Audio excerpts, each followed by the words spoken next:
नमस्कार, मैं हूं शिवेंद्र श्रीवास्तव और आप देख रहे हैं यूपी तक। यूपी तक में आज मुद्दे की बात यह कि विधानसभा में हंगामा मच गया इस बात पर कि इशारों में समाजवादी पार्टी के वरिष्ठ नेता और नेता प्रतिपक्ष राम गोविंद चौधरी ने मुख्यमंत्री योगी आदित्यनाथ को आतंकवादी तक कह डाला।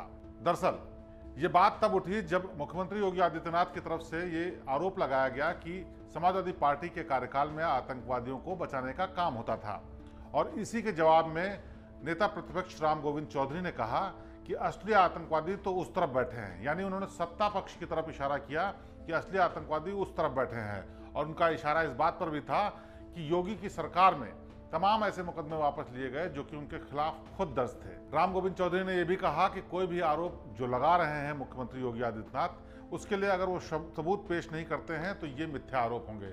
और उन्होंने चुनौती दी कि बताएं कि किस आतंकवादी को समाजवादी पार्टी के कार्यकाल में छोड़ा गया, और इसी पर हंगामा मचना शुरू हो गया।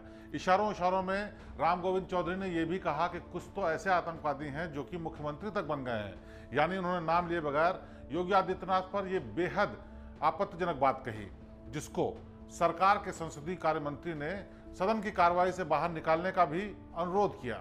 बहरहाल आतंकियों और अपराधियों को बचाने के मुद्दे पर योगी सरकार लगातार समाजवादी पार्टी को घेरती रही है। कई बार मुख्यमंत्री योगी आदित्यनाथ ने आरोप लगाया है कि अखिलेश यादव की सरकार के दौरान आतंकियों को बचाने का काम किया जाता था और उनकी सरकार में आतंकियों के खिलाफ सख्त कार्रवाई की जा रही है। लेकिन विधानसभा में इस तरह की बात और हंगामा पहली बार हुआ जब नेता प्रतिपक्ष राम गोविंद चौधरी ने साफ तौर पर कहा कि सत्ता में बैठे लोग ही असली अपराधी हैं। उन्होंने ये भी चुनौती दी कि साल 2017 से साल 2020 के बीच कितने लोगों के मुकदमे वापस लिए गए हैं, इसकी जानकारी भी सदन में दी जाए। राम गोविंद चौधरी ने यह भी आरोप लगाया कि मुख्यमंत्री योगी आदित्यनाथ ने न सिर्फ अपने खिलाफ दर्ज मुकदमे वापस ले लिए बल्कि उप मुख्यमंत्री के खिलाफ भी मुकदमे वापस लिए। और ये बात कहते हुए उन्होंने ये भी कहा कि सदन में इस बात का रिकॉर्ड पेश किया जाए कि आखिरकार किन आधार पर और किन किन के खिलाफ दर्ज मुकदमे वापस लिए गए हैं। मुकदमे वापस लेने और अपराधीकरण पर एक दूसरे पर आरोपों और प्रत्यारोपों का दौर लंबे समय तक चला।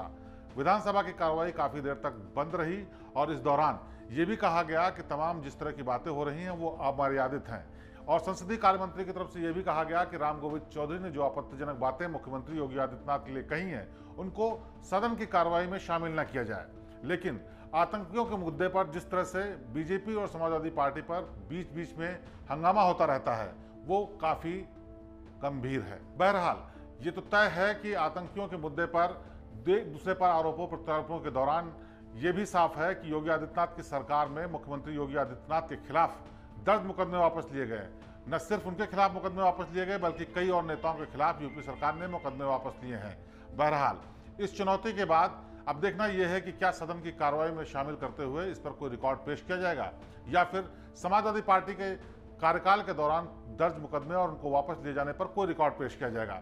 यानी एक दूसरे पर आरोपों और प्रत्यारोपों का जो दौर चल रहा है उसकी असलियत क्या सामने आ पाएगी ये वक्त बताएगा। तो एक दूसरे की पार्टियों पर आतंकियों को बचाने और बनाने के लगने वाले आरोपों पर यह थी यूपी तक की खास पेशकश। प्रदेश की बाकी ताज़ा और बेहतरीन खबरों के लिए आप देखते रहिए यूपी तक। आपसे फिर होगी मुलाकात। नमस्कार।